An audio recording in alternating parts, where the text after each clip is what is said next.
কার নিচে বলছে টাকা আছে, ওই জন্য উঠে গেলাম। এরপরে 2-3 স্টপ পার হই, প্রথম স্টপে দিছি কার্ড কাজ করে না, মানে কার্ডের সমস্যা। পরবর্তী 2-3 স্টপ পার হয়েছি, 2-3 স্টপ পার হওয়ার পরে এবার নামি গেছি, কারণ ধরা পড়লে 200 দারাম শেষ। 200 দারাম দিয়ে গোটা আমিরাত ঘুরা যাবো। এখানে ঢুকতে হইলে আস্তাগফিরুল্লাহ করে ঢুকা লাগবো, এক কথা শেষ।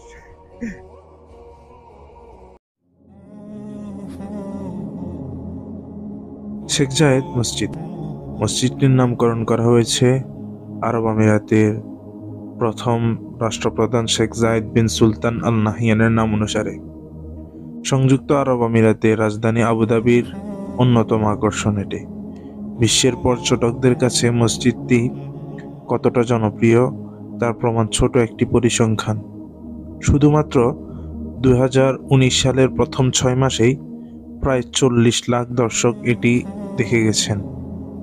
মসজিদটি আরব আমিরাতের সবচেয়ে বড় মসজিদ, এমনকি এই মসজিদ পৃথিবীর 8ম বৃহত্তম সুন্দর মসজিদ। জাঁকজমকপূর্ণ এই মসজিদটি তৈরির কাজ শুরু হয় 1996 সালে, প্রায় $545 মিলিয়ন এবং 12 বছর সময় লাগে এর কাজ শেষ করতে। মসজিদটির আয়তন 22,412 বর্গমিটার। একসঙ্গে এই মসজিদে প্রায় 40,000 মানুষ নামাজ পড়তে পারেন। এতে ছোট বড় 7 আকারের 82টি গম্বুজ ও 107 মিটার উঁচু 4টি মিনার রয়েছে। মেঝেতে 17,000 বর্গমিটার চোখ ধাঁধানো মার্বেল মোজাইকের কারুকাজ। এটি পৃথিবীর সর্ববৃহৎ চওড়া মার্বেল মোজাইক বলে স্বীকৃত। এছাড়াও বৃহত্তম জারবাতি এবং বৃহত্তম গম্বুজের গিনেস ওয়ার্ল্ড রেকর্ডও রয়েছে এই মসজিদের নামে। 82টি সাদা মার্বেল গম্বুজ, বাইরের 1096টি কলাম, ভিতরে 96টি মণিখচিত কলাম এবং 60টি 24 ক্যারেট স্বর্ণখচিত জারবাতি আপনাকে বাধ্য করবে এর সৌন্দর্যের প্রেমে পড়তে। আলোকিত এই মসজিদটিতে রয়েছে ইরান থেকে আনা পৃথিবীর সর্ববৃহৎ হাতে বোনা কার্পেট ও সর্ববৃহৎ রঙিন জারবাতি। এটি হচ্ছে নামাজ পড়ার স্থান শেখ জায়েদ মসজিদের ভিতরেই। মেন মসজিদটা ওই পাশে, এটা হচ্ছে বারান্দার মধ্যে, জাস্ট নামাজ পড়ার জন্য এতটুকু খালি রাখছে।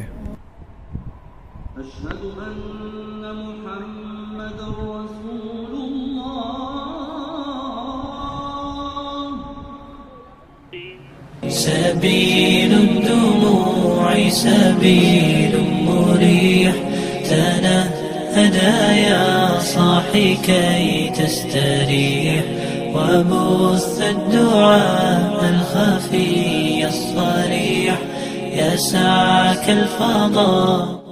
এটা হচ্ছে শেখ মসজিদের ওযুখানা।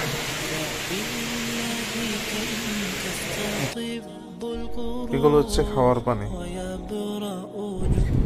ভিতরে আসছে আস্তাগফিরুল্লাহ একটু কম করা লাগে, কারণ ভিতরে ওইগুলো এলাও না, হাফ প্যান্ট বা এরকম কিছু এলাও না।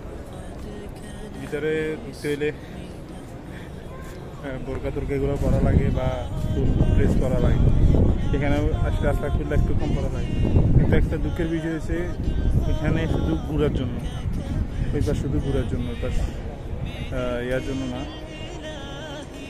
নামাজ পড়ার জন্য না। ইনশাআল্লাহ পরবর্তী ভিডিওতে আবার দেখা হবে। আবার এখানেই শেষ। আসসালামু আলাইকুম।